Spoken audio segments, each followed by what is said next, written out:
Hello and welcome to my latest weekly video news from Madison's. Well, of course, when I recorded this last week, the budget had not happened. I recorded this on a Tuesday morning. And so what did Jeremy Hunt reveal in his latest budget? I think everybody was hoping there'd be more done for first-time buyers, maybe with stamp duty relief and the 1% deposit. That was not raised. Of course, we knew about what was going to happen for people who at the moment have favourable flat house treat or property treatment for furnished properties they use for holiday lets. It was much more tax advantageous to proceed with that route than a more traditional long-term letting route. And he's abolished that, so it's all kind of equal now, which is basically trying to encourage more people to enter the private rental sector, which there's felt to be more of a growing and pressing need in the country. But of great surprise, of course, was multiple dwelling relief. I didn't see that one coming, I have to say.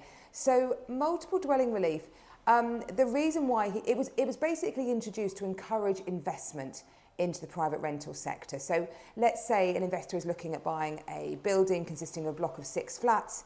He would pay stamp duty on each individual 6 flats rather than the combined mass of the property, because stamp duty gets much more expensive as you go up the property price transaction level.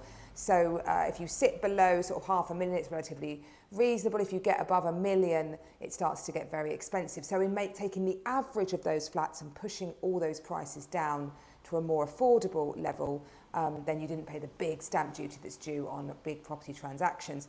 But he feels it was being abused after extensive research, and that's because there are quite a lot of very nice expensive properties that have like a granny annex or a granny flat to it, and you could basically apply multiple dwelling relief to that.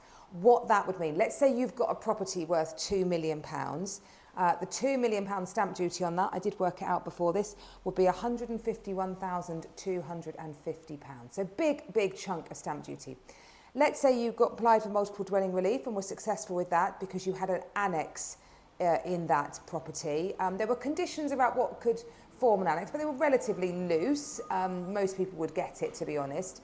Then instead of paying that one lot of stamp duty on 2 million, you'd pay 2 lots of stamp duty on 1 million. So they divide the 2 million by 2, representing how many dwellings there are. One really big house, one little granny annex.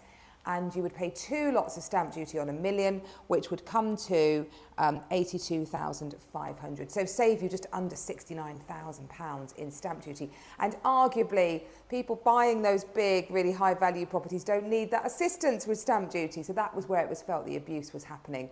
I think it's a shame. I think he could have done something that was a lot more of a midway measure to get rid of that sort of practice, but still help investors buy those multiple dwellings where they absolutely do intend to rent them out. It feels like a bit of a sledgehammer to crack a nut, really, that one for me, and I didn't see that one coming. So anyway, that's gone.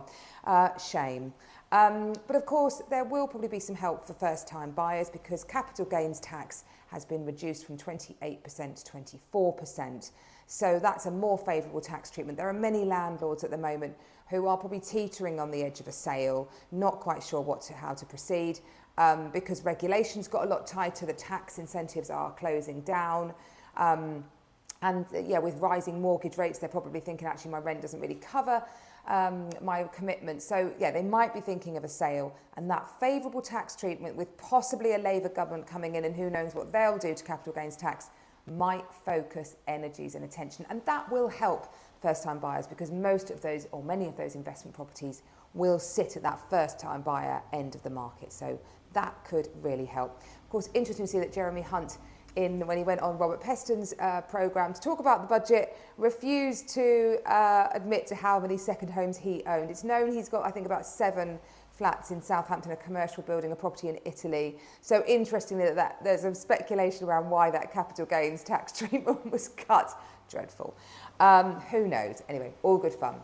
Zoopla came out with some interesting data this week, basically saying that only 1 in 10 properties that sold last year actually sold at a loss, and that was only if that property really had been bought in the previous 2 years and was more of a forced sale. Most people made a very tidy profit of an average of 74,000, and the average loss was only 17. So the market held up really well last year generally, and it is booming this year, I have to say. We are in such a busy spring market despite this horrendous rain, which never seems to stop. So yeah, all is looking positive for this year ahead.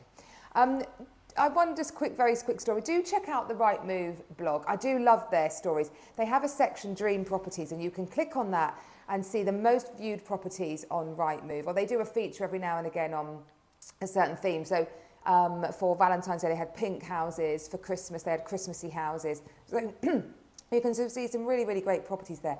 One property they've got on at the moment is Alan and Amanda's latest Italian renovation. Excuse me. So, as you know, Italy has this scheme where you can buy a property for €1. You then have to submit your plans of what you plan to do with that within a year. You then get set a timescale to complete them. If you don't complete them, they have the right to buy that property back from you at the pound. So Amanda and Alan did a property in Tuscany. They've gone again and created a lovely new home. They've got all the pictures for it there. It's currently available to buy for about €174,000. So not bad at all. But yeah, that's a really good blog to look at if you want to do a bit of property surfing. And a great property that we've launched, it's in Pembury, guide price of £725,000. It's really spacious accommodation, semi-detached but large, great bedrooms, great receptions, beautifully presented. If you would like more details on that, give us a call. I hope you have a lovely week, and I look forward to seeing you next week. Bye-bye.